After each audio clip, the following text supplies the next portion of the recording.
안녕하세요. 여러분 반갑습니다. 저는 인도에서 온 장순희 선교사라고 합니다.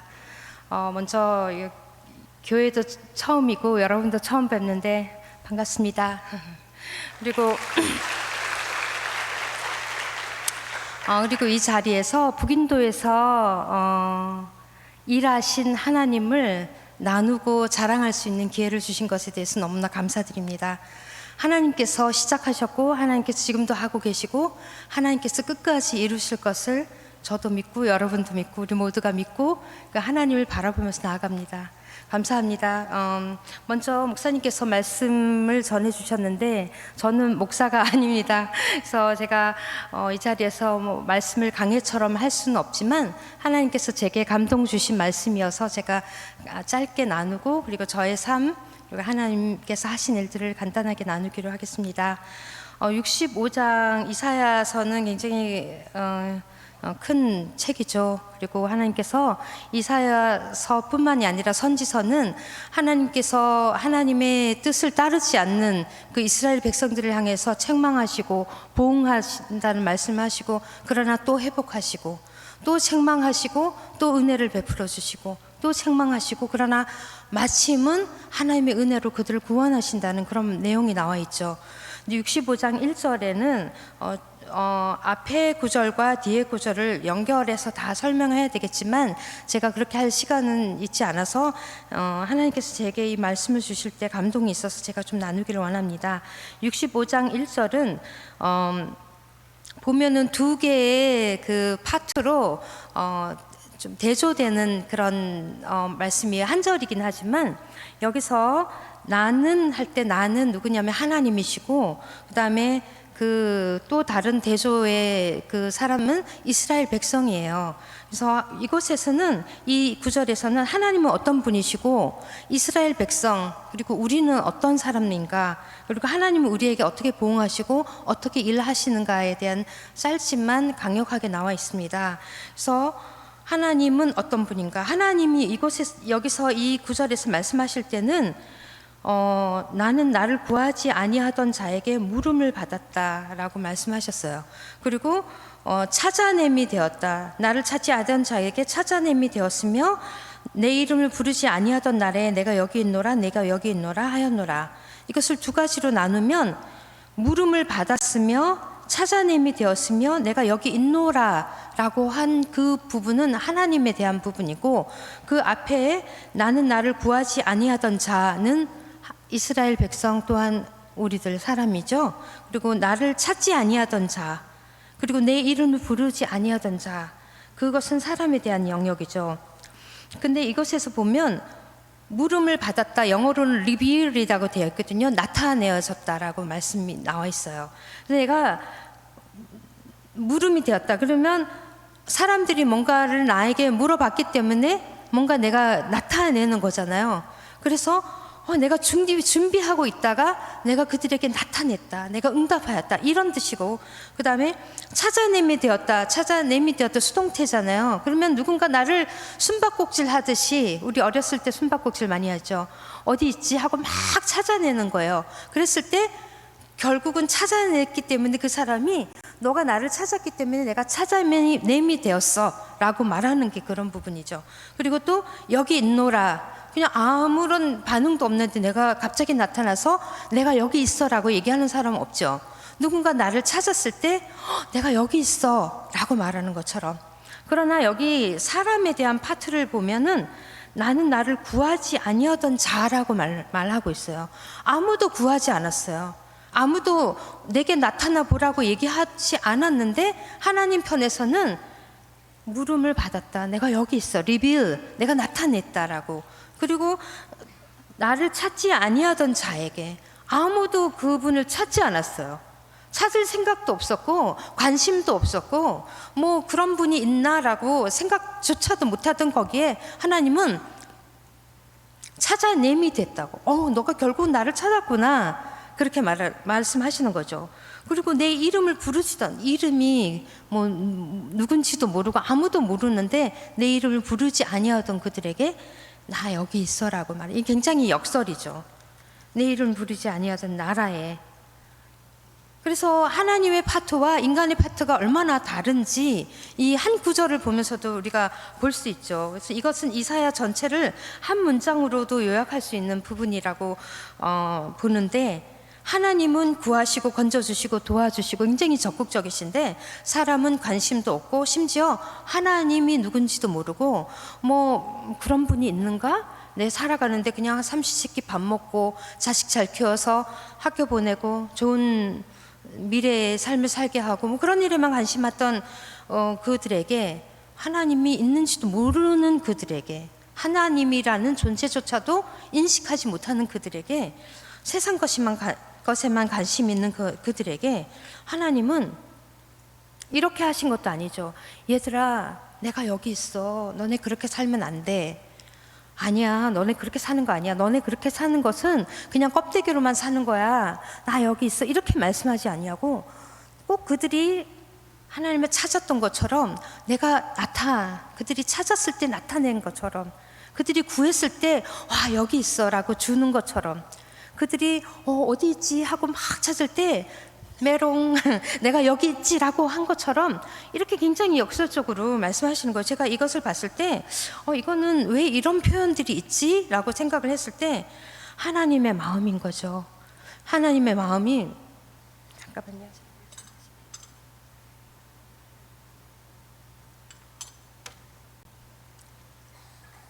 하나님의 마음이 사실은 우리도 하나님 몰랐다가 알게 된 거잖아요. 근데 우리의 관심이 하나님께 있지 않았을 때, 뭔가 하나님이 나에게 와서 손을 내밀고 우리는 이렇게 하지만 우리의 관심이 다른 데 있고 하나님이 있는지조차도 모르던 우리에게 하나님이 이렇게 말씀하셨던 것은, 너희가 찾았던 것은 세상에 그냥 만연해 있는 것이고 영원한 것도 아니고, 그러나 너희가 외적으로는 그런 것을 찾는 것 같지만 너희 영원히 깊은 곳에서는 너희가 찾는 모든 것들이 한마디로 요약을 하면 너는 하나님을 찾았던 거야. 하나님을 단지 다른 것으로 대체했을 뿐이지라는 그런 역설적인 표현이라고 제가 이해를 했어요. 그리고 그것은 하나님이 무엇보다도 강력한 하나님 마음, 그분의 마음이죠. 우리를 너무나 사랑하는. 그래서 하나님이 내가 너에게 나타냈어. 내가 너를 찾았어. 너에게 가서 내가 말했어. 이렇게 말하지 않고, 정말 그들이 나를 찾았는데 내가 찾아내진 것처럼 말한 것은, 이렇게 역설적으로 말한 것은 하나님의 마음이 우리를 향해서, 그들을 향해서 얼마나 간절한지, 그런 아이러니한 그런 말씀을 하나님께서 이렇게 표현하신 거라고 저는 생각을 했어요. 그리고 제가 이것이 또 성경적이다 아니다 이것은 잘 모르겠지만, 이렇게 했을 때 하나님은 그분의 일을 홀로 다 하실 수 있는 전능하신 하나님이시죠. 정말로 그분은 혼자 다 하실 수 있으세요. 하지만 하나님께서 여러분에게 손을 내밀어서 나와 함께 동역하자, 나와 함께 일하자 하시고, 우리를 통해서 그들이 하나님을 찾지 않는 그들에게 하나님을 찾을 수 있는 마음을 주는 전달체 역할로 저희를 부르셨다고 생각해요. 그래서 하나님께서 내가 찾아낸 바 됐다. 결국은 너희가 숨바꼭질 하다가 정말 보물을 찾았구나. 와, 너희가 이렇게 찾았네. 내가 여기 있어라고 말씀하시는 것처럼 그렇게 강력한 표현으로 저희들에게 찾아와 주시는 분이라고 생각합니다. 그래서 저희가 하나님을 정말 믿고, 교회 너무 크고 이렇게 큰 교회 정말 많이 안 다녀봤는데 크고 여러분들 찬양하는 모습 보니까 너무너무 좋아요. 정말 하나님을 찾는 사람들이구나. 그러나 세상에는 또 먼 열방에, 또 인도, 네팔, 라오스, 태국, 필리핀 이런 곳에는 하나님이 있는지도 모른 채로 살아가는 그런 우리와 같지만 너무 다른 사람들이 너무너무 많이 있습니다. 지금도 그들을 향해서 하나님께서는 이렇게 부르짖고 계세요. 나는 나를 구하지 아니하던 자에게 물음을 받았으며 나를 찾지 아니하던 자에게 찾아냄이 되었으며 내 이름을 부르지 아니하던 나라에 내가 여기 있노라, 내가 여기 있노라. 지금도 하나님께서는 그렇게 그들에게 말씀하고 계세요. 근데 누구를 통해서? 여러분과 저를 통해서 하시기를 원하십니다. 그리고 우리가 와서 그런 분이, 정말 너희들이 영혼 깊은 곳에서 찾기를 원하는 그분이 계셔. 그분은 하나님이고 그분의 이름은 예수야라고 전해줄 사람들을 찾고 계세요. 저도 저같이 연약한 저도 그 중에 한 사람이고, 여러분도 또 보내고 또 가시고 기도하시면서 하나님께서 찾아내신 바 되게 일하시는 그곳에 여러분도 함께 동참하고 계시는 거라고 생각합니다. 그래서 너무나 감사하고, 제가 이렇게 수요일날 이렇게 많은 분들이 오셔서 찬양할 줄 몰랐어요. 너무 놀랐고 너무 이곳이 하나님의 임재로 충만한 것 같아서 너무 감사드립니다. 그래서 이곳에 하나님께서 일하고 계신 것을 저희가 봅니다. 저는 북인도에서 17년 살았고, 그 전에 이제 네팔에서 4년 살았어요. 그곳은 히말라야 아시죠, 여러분? 네팔라 하면 히말라야, 그리고 히말라야 리즌이라고 하면 네팔, 인도, 중국, 부탄, 아주 쭉 이렇게 히말라야 그 띠가 둘러진 그런 나라들이 있어요. 그것을 히말라야 리즌이라고 하는데, 그곳은 복음의 사각지대라고도 해요. 산속에 있는 사람들이 누군가 가서 찾아내서 복음을 전하지 않으면 정말 들을 기회가 없는 그런 사람들이 너무 산 곳곳에 숨어서 살고 있습니다. 그런 사람들에게 저희가 가서, 그 복음의 사각지대라고 하죠. 안 보이는 거예요, 사람들 눈에. 평지에 있으면 보이는데 이렇게 구석진 곳에 있으면 보이지 않는 그들에게, 히말라야에 사는 대부분의 사람들은 이 사각지대 안에 있는 것입니다. 이 사각지대 안에서 하나님께서 특별히 더, 얘들아, 너희가 무엇을 찾았니? 너희 삶에서, 너 영혼에서 무엇을 찾고 있니? 너희가 정말 영혼 깊은 곳에서, 겉으로는 그렇게 찾지 않는 것처럼 보이고, 겉으로는 하나님이 누군지 모르지만 너희 영혼 깊은 곳에서 찾고 있는 단 한 사람, 하나님, 내가 여기 있어 라고 전해줄 사람을 지금도 부르시고 계시고, 지금도 그곳에서 일하시는 많은 분들이 계시고, 지금 여기 있는 여러분들도 그분의 그 복음의 사각지대에 있는 사람들에게 복음을 전하는 그런 용사들이라고 생각합니다. 저는 네팔로 선교사로 갔어요.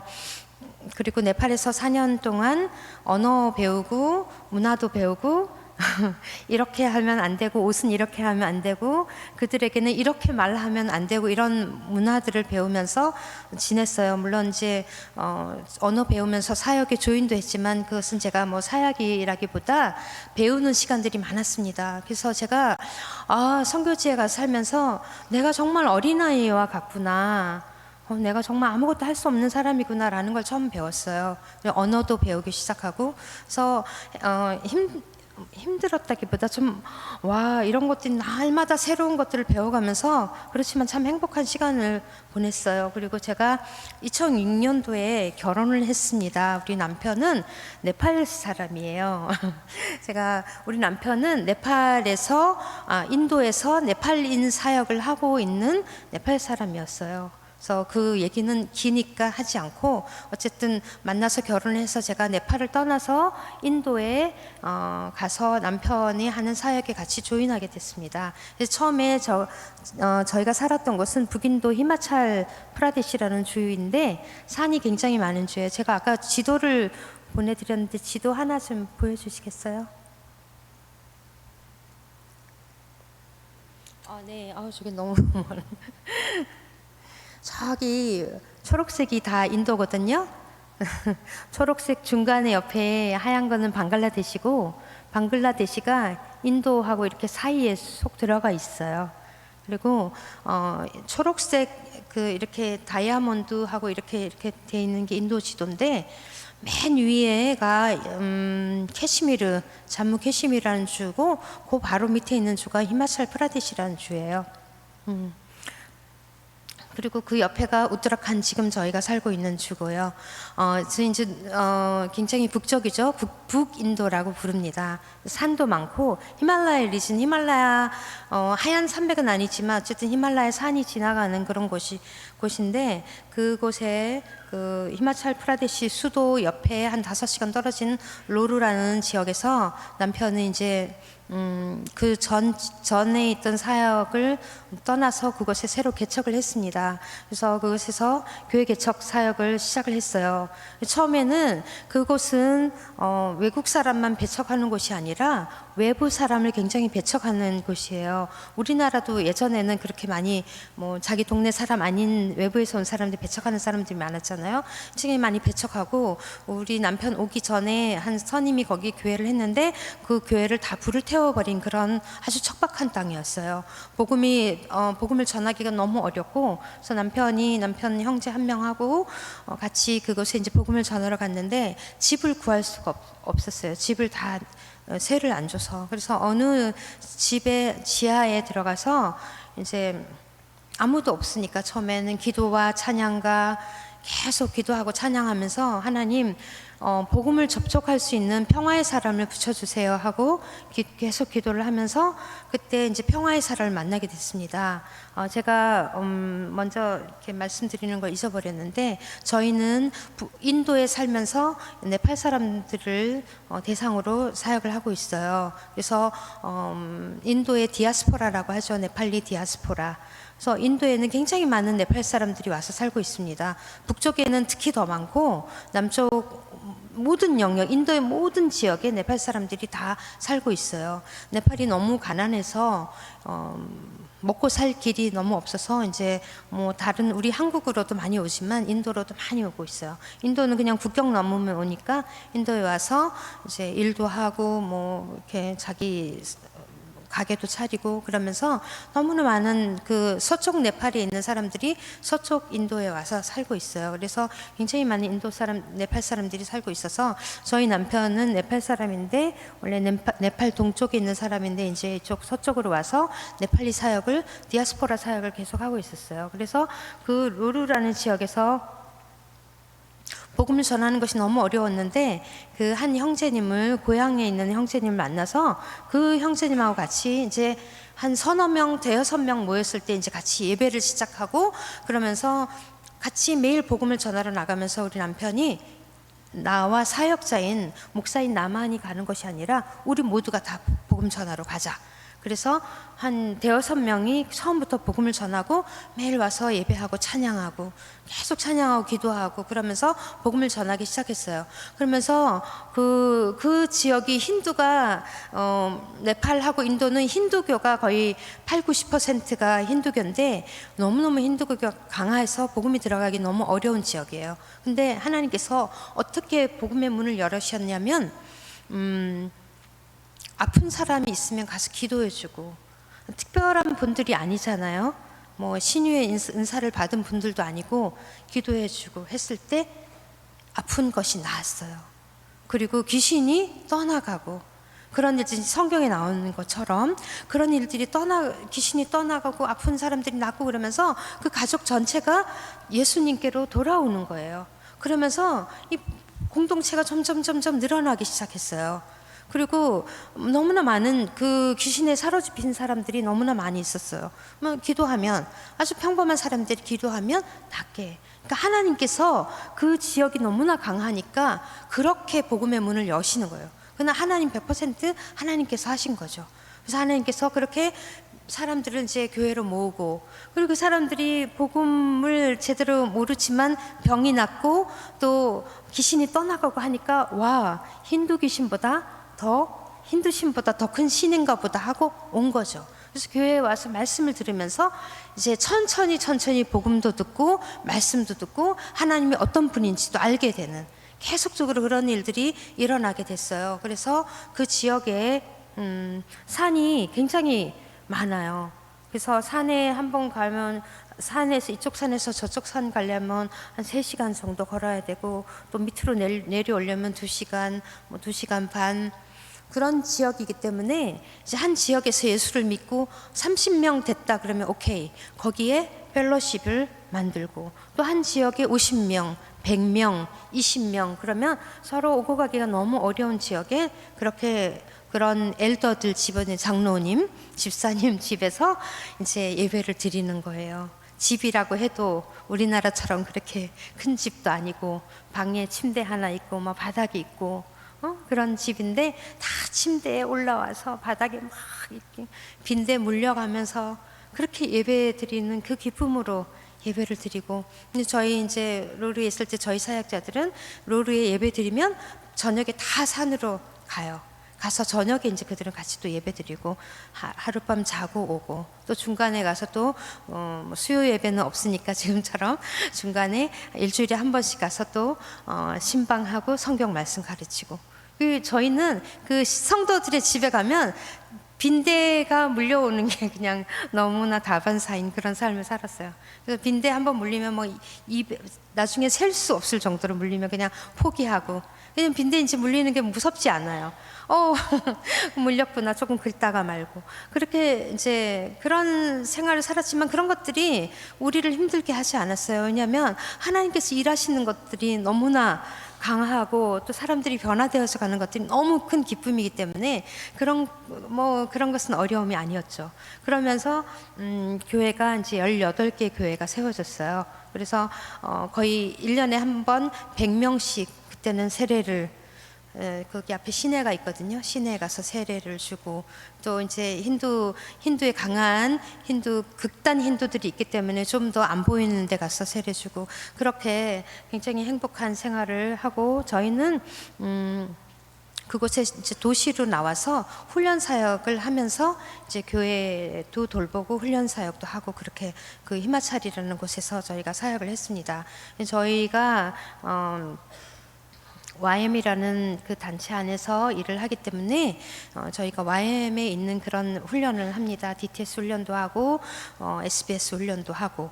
그래서 교회에 있는 사람들 대부분이 와서 훈련을 받아요. 뭐 6개월 훈련을 많이 받고, 또 짧으면 우리가 미니 DTS라고 해서 한 달짜리 훈련도 하고, 그래서 대부분 다들 와서 훈련 받고 또 돌아가서 교회를 강하게 하고. 그래서 저희 훈련의 목적은 교회를 강하게, 성도들을 이큐먼트 해갖고 강하게 해서 무장시켜서 또 다시 교회를 보내고, 이런 훈련에 교회가 함께 합력해서 일을 하는 그런 사역을 했습니다. 그래서 이제 저희가 히마찰에서 그렇게 하다가 새로운 곳으로 하나님께서 문을 열어주셔서 아까 본 지도에 바로 옆에 네팔 국경하고 딱 이렇게 맞닥뜨리는 그 주가 있어요.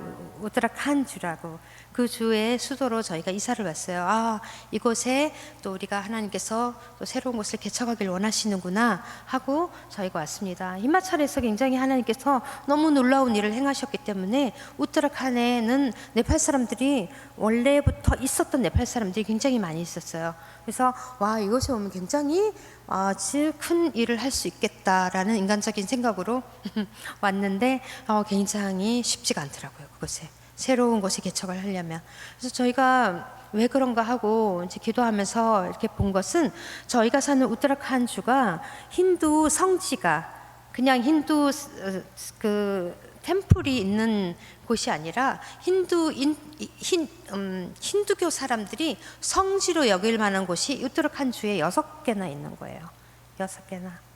그래서 중국 국경으로 있는 그 눈 쌓인 그 아름다운 곳에 그 사당이 2개나 있어요. 그것도 성지로. 그래서 몇 년 전에 홍수가 나서 거기 10만 명이 죽었어요. 그래서 그 템플도 다 떠내려가고. 그래서 뭐 저희가 그걸 좋아할 건 아니지만 사람들이 많이 죽었으니까 시내마다 강마다 그 시체들이 쫙 질비해 있었어요. 네, 모르겠어요. 그게 하나님이 하신 일이라고 그러는 모르겠지만, 그 템플이 다 무너지고 난 다음에 그 나라에서 더 큰 템플을 그곳에 짓더라고요. 그리고 그 큰 템플이 성지로 오는 템플이 2개 있고, 그 다음에 겐지스강의 물 근원이 우리 우트라칸에 있어요. 저는 이제 옛날에 아우리치 때 그 물 근원으로 가봤어요. 여무나 강하고 겐지스강의 물 근원이 2군데 있어요. 여기 성지예요. 여무나 강 그 물 근원지는 너무너무 가팔라서 정말 가기 힘든 곳인데, 저희는 이제 그 2군데를 다 가봤습니다. 거기에 성지고, 또 2곳 성지는 어떤 곳이냐면 허리두알하고 리시케시라는 곳인데, 허리두알은 겐지스강 상류에 있어요. 여러분도 혹시 바라나시 들어보셨나요? 바라나시는 이제 겐지스강의 중류고 허리두알은 상류에 있어요. 근데 하는 일은 똑같아요. 거기 이제 겐지스강이 굉장히 성스럽게 여기죠. 그 강을. 그래서 사람들이 그곳에 와서 7월 정도 되면 전국에서 주황색 옷을 입고 물지개를 지고 걸어서 그것으로 물을 들어옵니다. 사람들이. 인도가 크죠. 우리나라만한 사이즈도 아니고 고속도로가 다 마비될 정도로 사람들이 물지개를 지고 이렇게 2명이서 지기도 하고 그렇게 와서 그 겐지스강에 물을 떠가는 거예요. 그 멀리서 와서 그 물이 성수라고 해서 아플 때 바르기도 하고 마시기도 하고 그 더러운 물을. 그리고 겐지스강에서 그 바라나시하고 똑같은 일을 해요. 시체도 태우고 그 물에 목욕을 하면 죄가 씻어진다라는 그런 믿음 때문에 와서 그곳에서 저녁마다 그 불 피우고 그들의 예배를 할 때는 가서 보면 굉장히 두려움이 굉장히 임하는 정도로 굉장히 강력한 예배가 매일 이루어지는 곳이 그 겐지스강이에요. 거기가 성지고 리시케시는 그곳에서 한 30분 떨어진 곳인데 요가의 본산지예요. 그곳에는 세계 전국이 아니라 세계에서 그 요가를 배우러 오는 사람들로 피부색이 흰 사람들도 오고 한국 사람들도 오고 거기 가면 각 나라 사람들이 요가를 배웁니다. 근데 그곳에서 하는 요가는 여러분이 하는 운동하는 요가가 아니라 그곳에서 하는 요가는 그 10가지 동물의 그 포즈를 취하면서 하잖아요. 그리고 리시케시 산 쪽에 보면 그런 헙이라고 해서 그 아주 이렇게 조그만 오두막 같은 걸 지어놓고 거기 몇 달째 들어가서 신과의 합의를 하는 그런 곳이에요. 그래서 1960년대 그 비틀즈의 존 레논도 그곳에 와서 6개월 동안 그 요가를 배우고 갔다고 해요. 그래서 요가 그곳은 힌두교는 뉴 에이지의 시작이 힌두예요. 그래서 힌두교 사람들에게 복음을 전하는 것이 너무나 어려운 것이죠. 그들은 유일신을 믿지 않기 때문이에요. 모든 것이 다 신이고 우리가 전한 예수 전했어요. 믿는다고 예수님 영접한다고 기도도 해요. 근데 어느 날 가보면 one of them 그냥 그 많은 신들 중에 하나를 믿는 거예요. 그래서 굉장히 이게 아니야 하나님만이 오직 한 분이셔라고 말하는 것들이 너무너무 어렵고 그 우상을 깨뜨리는 것은 그들을 정말 어게인스트 하는 거죠.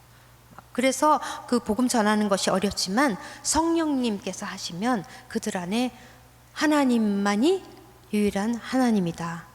예수님만이 구원자다라는 것을 그들이 알게 된 눈을 뜨게 되더라고요. 오늘 읽었던 말씀처럼 내가 여기 있노라, 내가 여기 있노라. 하나님께서 그렇게 말씀하시는 것을 우리가 볼 수 있죠. 그래서 저희는 데라둔에서 이제 계속 훈련 사역을 계속 중점적으로 하면서 히마찰에 있는 사람들과 또 우트라칸에 있는 사람들을 계속 훈련시켜서 교회를 보내고 우트라칸에서 저희가 교회를 4곳을 개척을 했어요. 근데 지금 중국 국경에 있는 한 교회는 좀 어려운 상황 속에 있습니다. 그래서 저희가 그 히마찰에서 굉장히 교회가 막 이렇게 세워졌기 때문에 와 이곳에 오면 더 잘 알겠다 했는데 그곳에는 정말 이렇게 쉽지가 않더라고요. 교회 그렇지만 많은 사람들이 와서 예수 믿고 또 젊은 청년들 우리 교회에 많이 있었어요. 이곳에도 아까 찬양할 때 보니까 정말 청년들이 이렇게 찬양하던데 지금 이 같은 시대에 얼마나 귀한지 몰라요. 정말 너무너무 귀해요. 여러분들 정말 그거 너무너무 칭찬해주고 싶어요. 여러분들 이 젊은 시대에 하나님을 찬양하는 하나님이 어느 누구보다 2배로 3배로 여러분들 기억하고 계신다고 생각해요. 떠나지 마시고 계속 그 길로 가시기를 바랍니다. 축복합니다, 여러분.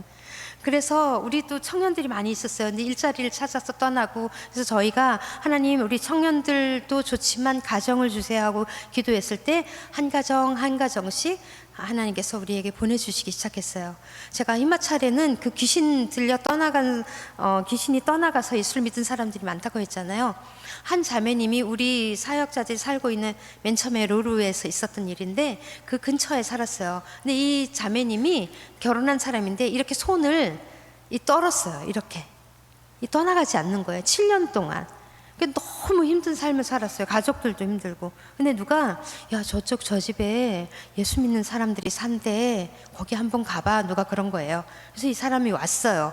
그래서 우리 스태프들이 기도해 줬는데 7년 동안 떨었던 손이 멈췄어요. 귀신이 떠나갔어요. 그래서 그 가족이 줄줄이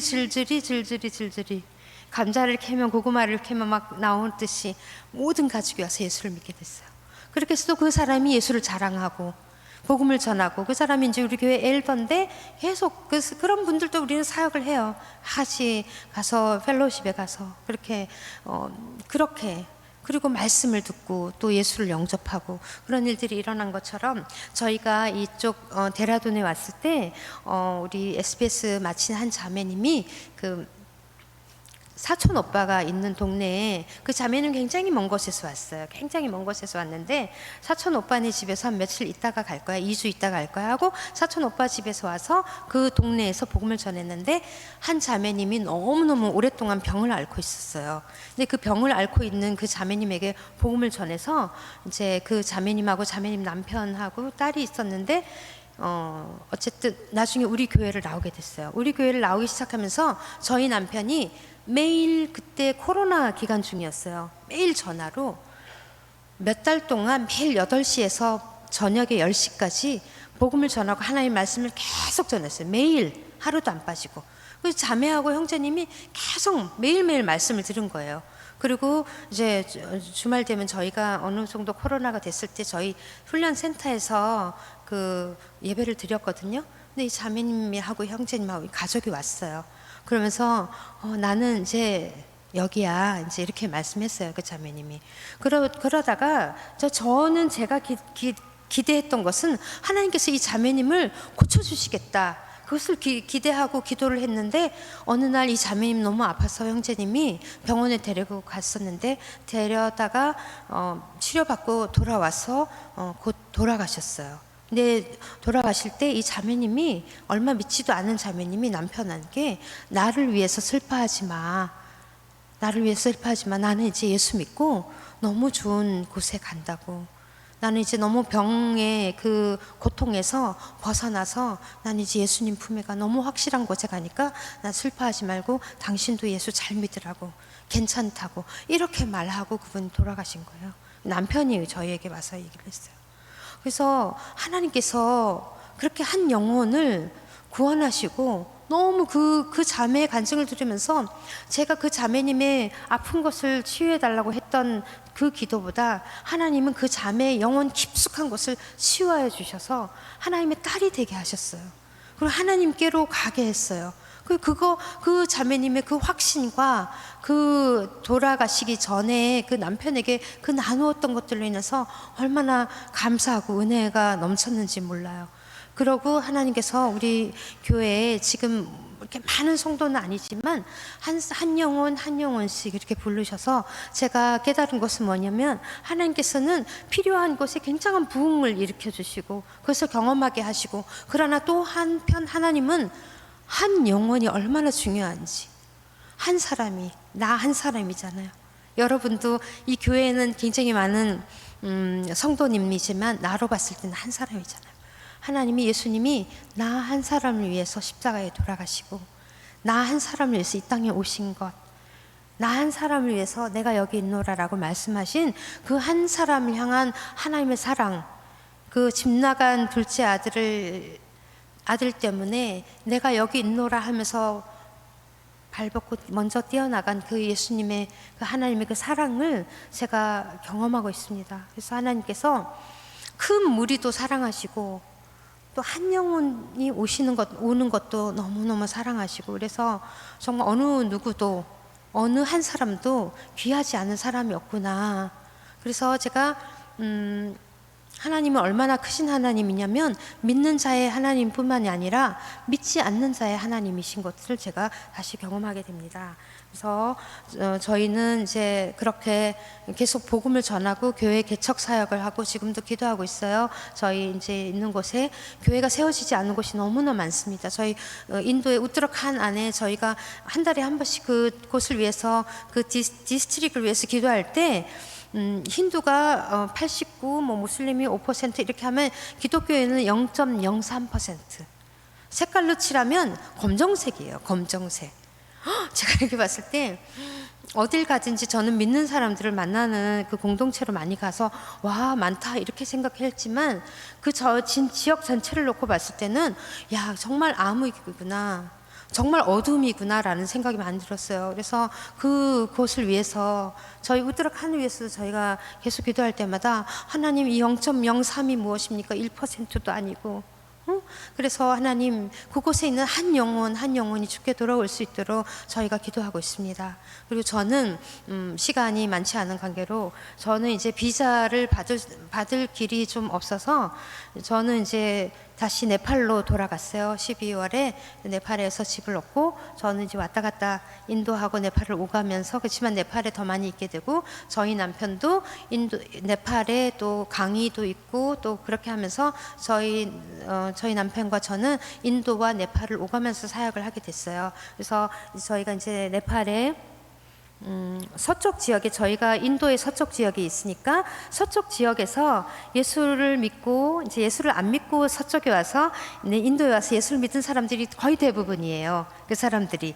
그런데 어느 날 형님 나 이제 네팔에 가게 됐어요. 그래서 기도해 주고 보내고 그런 사람들이 많이 있었거든요. 근데 이번에 이제 저희가 저희 남편이랑 이제 우리 남편의 이제 형님하고 같이 인도 서쪽 네팔 서쪽을 한번 돌았는데 그곳에 우리 로르 교회에서 예수 믿고 돌아간 사람들이, 그들이 후퇴하지 않고 그 교회가 없는 그곳에 그들이 예배를 드리면서 예배 공동체를 만들었더라고요. 그래서 4곳을 만들었어요. 그래서 저희가 보면서 하나님께서는 정말 이 한 사람 한 사람 통해서 역사하시는구나. 그들이 백슬라이 되지 않고 그냥 믿음을 버리지 않고 그곳에 정말 복음을 전해서 이웃에게 복음을 전해서 예배 공동체를 만들어서 예배를 드리고 있더라고요. 그래서 얼마나 감사한지 그것을 돌아보고 왔어요. 그래서 저희 마음에 이제 이 웨스트 서쪽 네팔에 계속적으로 우리가 다니면서 복음도 전하고 그들을 계속 말씀으로 양육하고 예배가 정말 더 하나님께 더 활성화되도록 우리가 돕는 일을 해야 되겠다라고 결정하고 이제 기도하고 있습니다. 이번에 제가 8월에 가면 서쪽 그쪽을 돌 거예요. 굉장히 서쪽 네팔은 너무 가난하고 척박하고 그 네팔의 복음이 동쪽에서부터 왔기 때문에 동쪽은 복음에 좀 부여하지만 서쪽은 복음에도 가난하고 물질적으로도 굉장히 가난한 곳입니다. 그래서 저희가 서쪽 네팔을 놓고 지금 기도하고 있고 서쪽만 생각하면 마음이 정말 복음이 빨리 들어가야 되겠다 이런 마음이 참 많이 있어요. 그래서 제가 짧게 이렇게 여러분에게 전했는데 많은 이야기를 한꺼번에 할 수는 없지만 간단하게, 그래서 저희를 위해서 기도해 주세요. 저희가 이제 인도에 또 사역이 있고 또 네팔에도 지금 새로 시작하는 사역 가운데 하나님께서 먼저 앞서서 가시고 뒤에서 저희를 서포트해 주시도록 여러분 기도해 주셨으면 좋겠습니다. 제가 사진으로 동영상을 이렇게 잘 만든 건 아니지만 한번 보여드릴게요. 이거는 요즘 최근에 있었던 1년 안에 있었던 그런 사진입니다. 그래서 여러분 보시고 이런 곳이고 또 이렇게 사역하고 있구나라고 여러분들 보시면 좋을 것 같아요. 동영상 좀 틀어주세요.